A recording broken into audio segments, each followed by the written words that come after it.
Happy New Year and welcome to Green Shoe Conversations. This is episode 32. I'm Stephanie Cochran, the Executive Director for the Green Shoe Foundation, and I'm excited you guys are joining us. This is our first podcast in 2021. And needless to say, this is also the time of year that we like to reflect back on our past year.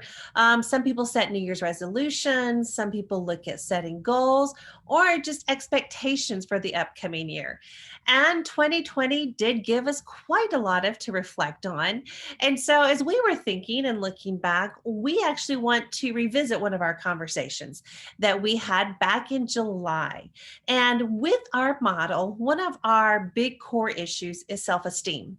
And as we're looking to set personal goals, team goals, and business goals this year, we want to kind of take a minute and remember that we are all inherently worthy. And that is such an important thing. So join me as we go back and listen to episode 8 with Teresa Deck, our clinical director, Stephen Brinkworth, one of our therapists, and Rebecca Holt, another therapist here at Green Shoe. And I hope everyone has a happy new year.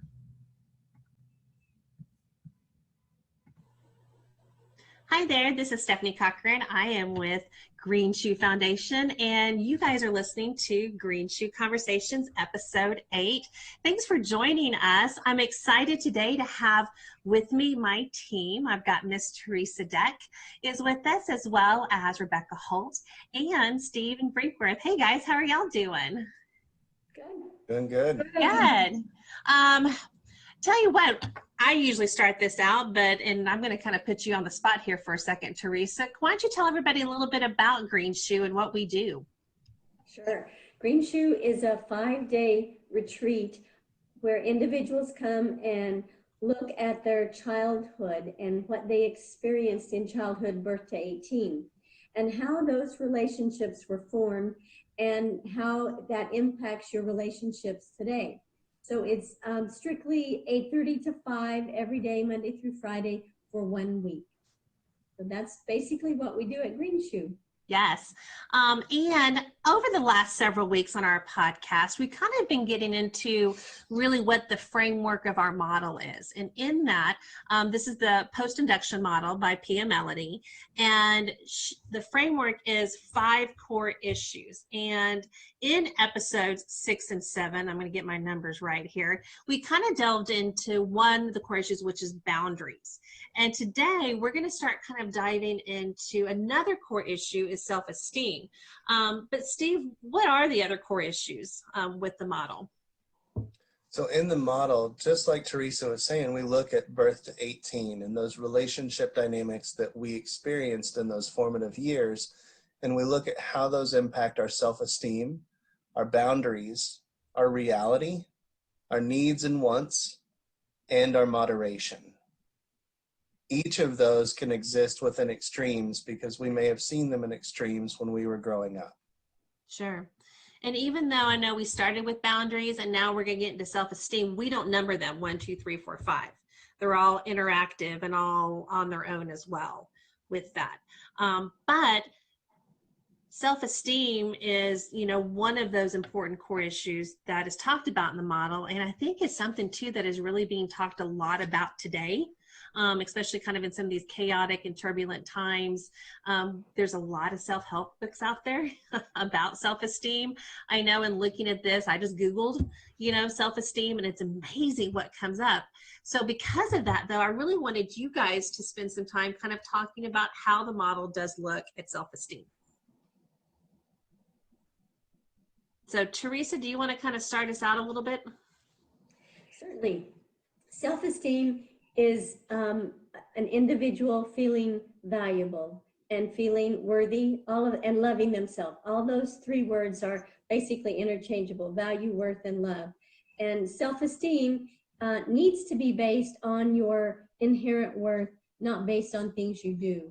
And so in childhood, how you were treated by your parents, if you were loved, if you were valued, that help you create your own sense of self-worth and self-value. Because you look at an infant born into this world, they haven't done anything, except be born, but they have inherent worth. They have value. They can't do anything to earn it or nothing to take it away. Their value stays the same from the time they're born until the time they die. We have inherent worth based upon just our humanness and our value at being a human being. And that inherent worth, that's the key in thinking about it. And also, I would, and kind of what makes it stand out from other thinking about self-esteem. What other thoughts do you guys have? Rebecca, Steve? Yeah, I think actually before coming to Green Shoe, when I thought about self-esteem, I thought it had to do with what you accomplished or how you thought about yourself or what other people thought about you. But self-esteem is an internal experience. It's created by our own thoughts, beliefs. So it doesn't matter how someone feels about me or what I'm able to accomplish. It's something I have to find internally. Self-esteem isn't something that one day it's up here and another day it's down here. You're inherently worthy. And so our self-esteem stays the same. We can make a mistake and that doesn't make us less than. We can do something really awesome and that doesn't make us better than other people. We're inherently worthy. When we depend on outside sources to determine our sense of self-esteem, that's when we get into that problem. And if a child wasn't valued for just who they were, it was based upon their accomplishments or their performance or their behaviors, if they did or didn't do something, then their sense of value got skewed. It got off balance and say, I'm only good if I do this for mom or dad, or I'm a bad girl if I do this or don't do this. So we started labeling ourselves as valuable or not valuable based upon our performance, which is not what our self-esteem needs to be based upon. But we carry that into adulthood, you know, whether it was as a child, I got good grades, so therefore I'm worthy now, to now as an employee, you know, high performance means, you know, depends upon my self-esteem or, you know, how many, you know, social clubs I can be a part of. Yeah, it's interesting how we do that as adults. We carry that through and we attach it to so many things outside of just our based inherent worth. I think I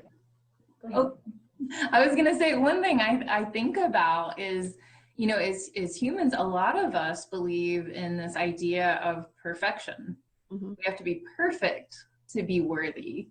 And what's interesting about that is we're all imperfect. At some point in our lives, someone gave us that message or we experienced something that said, you're worthy if you're perfect, when we're perfectly imperfect.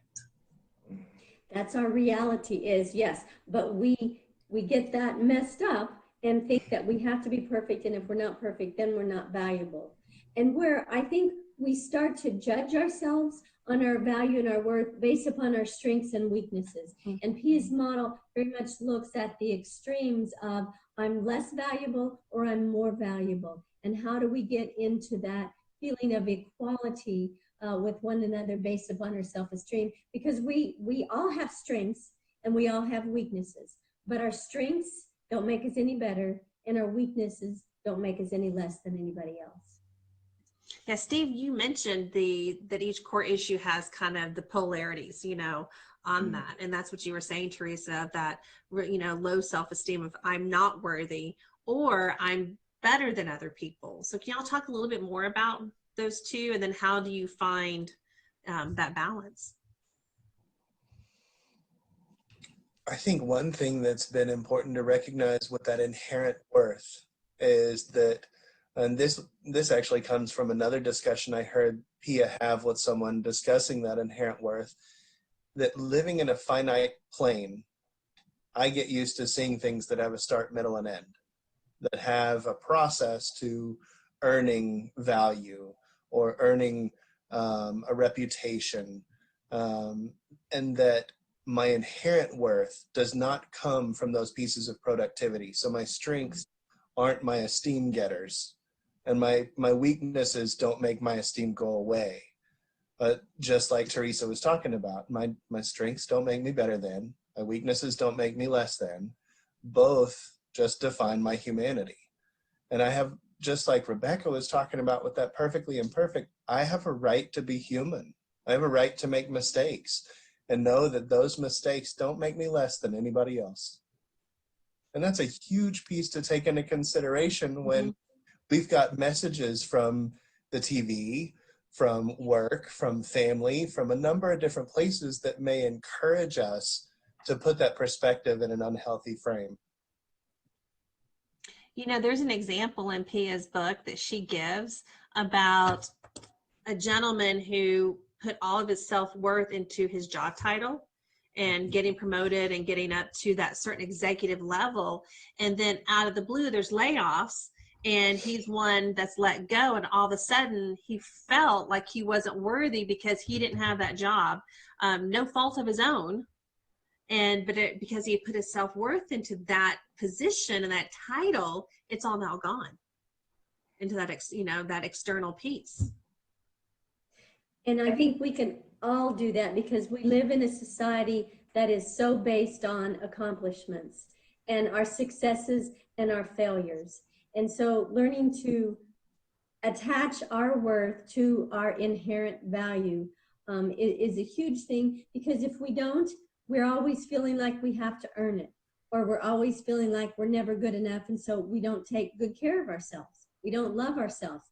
And if we can't love ourselves, that have that own self-esteem, it's very hard then to love somebody else in a healthy way, because we love them based upon their accomplishments, not based upon their inherent worth.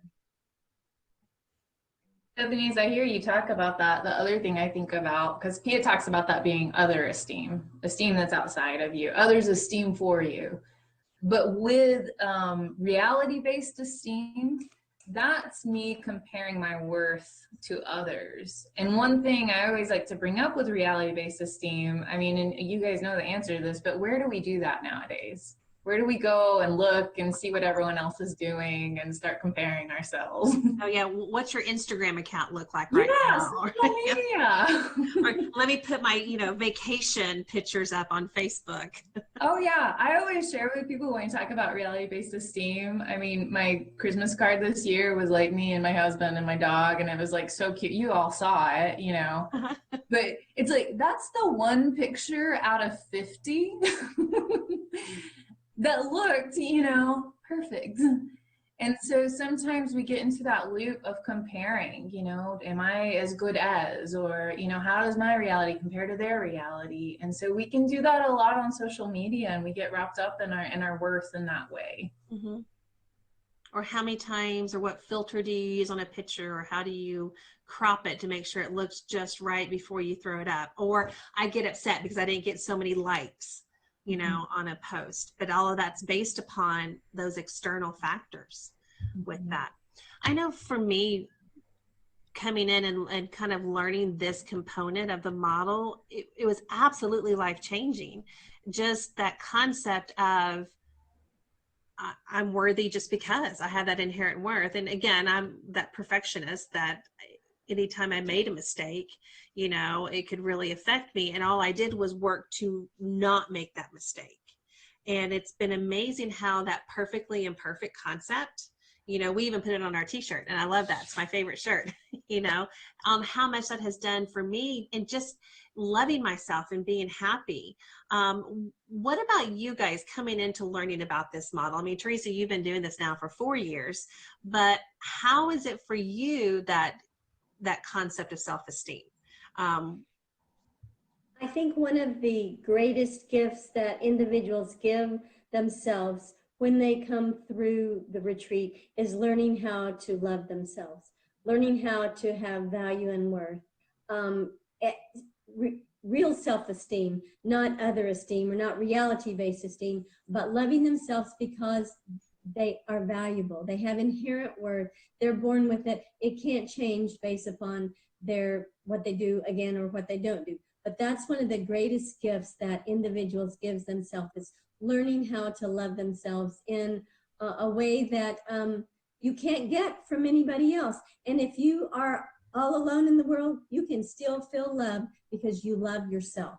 That's what's so amazing about it. You don't have to have anybody to tell you to feel love, because you have that love. We were talking about that. It's an internal experience of knowing that I'm valuable and I love me. And also we talk about a higher power loving us, that we have that inherent worth because it's been given to us by our higher power. So that's really important too. Mm-hmm. Rebecca and Stephen, what else have you all thought about self-esteem in this model? I think one of the pieces that really stood out to me was being able to, and coming from a different understanding of self-esteem before coming into Green Shoe, I didn't look at it in the same way, but being able to look at my core self and recognize my own preciousness. Mm-hmm. And I think before Green Shoe, I wouldn't necessarily have used that word. But in thinking about that word, it embodies a sense of something that is sacred, something that is delicate, something that is valuable.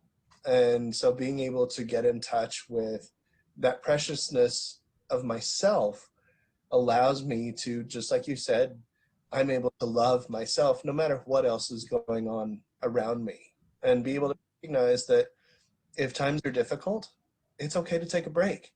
And that doesn't mean that I have to do something else to be valuable somewhere. It's okay to recharge my batteries and to do something that's loving for myself. Not because anybody else said to, but because that's something that I deserve. Absolutely. We haven't talked about that a whole lot, but Pia talks about the precious child. That's the core premise, that we are all precious. And I love that word. And even as adults, can we say that we are still precious, even as an adult? Not based upon our behaviors or what we, but we are precious because we're a human being. Mm-hmm. Rebecca? Yeah, so I can't tell you the amount of peace I've come to find in knowing that my worth doesn't change. You know, I know we're going to eventually talk about affirmations in one of these, but one of my favorite affirmations is, I'm a fallible human being who makes mistakes, but that does not make me less than. Ah, what a relief. I can make mistakes and still feel good about myself. Someone might not like me, and that's okay. I still value myself. And so I think for me, learning more about this, and kind of like Stephen was talking about, that shift from what I thought it was to now, there's just so much peace in knowing my worth does not change. And I'm the one that's in control of it. No one else gets to control my worth. Mm-hmm. And there's not a list of things I have to do to earn my worth. You know, that's what I love about this. There's not a, well, if I only did this, then I would love myself more. Or, you know, the 10 steps to higher self-esteem. No, I am worthy just because. And I like that word peace. I get that too, Rebecca. It's amazing how that just kind of lifted and opened myself up, you know, to that love. And with that, you know, again, it really did affect my relationships, because then I do have to look at, you know, my relationship as a partner, as, you know, a mother with that, you know, because I have inherent worth. So do my children. So do my family and my friends. And just being able to, you know, open that up to them, it has just kind of changed everything. And it also impacts your relationships at work. Mm-hmm. I mean, if you learn to love yourself, it also, these core issues kind of, they intertwine. And so if we love ourselves, we're going to be able to set healthy boundaries for ourselves. Mm-hmm. We're going to be able to express our reality. We're going to get our needs and wants met and take care of ourselves. So self-esteem impacts all of the rest of the core issues as well in all areas of our life. Yeah, that's a great point too, because it helps me to know I can ask for help. It's okay. You know, or if I make a mistake, you know what, made a mistake. It doesn't crash my world, or it doesn't interfere with my relationships at work, and in working as a team. So absolutely.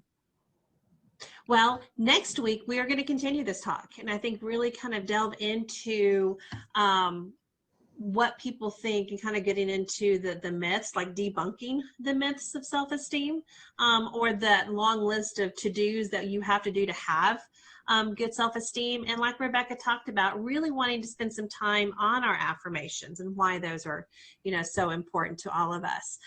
So before we close, any closing thoughts, guys?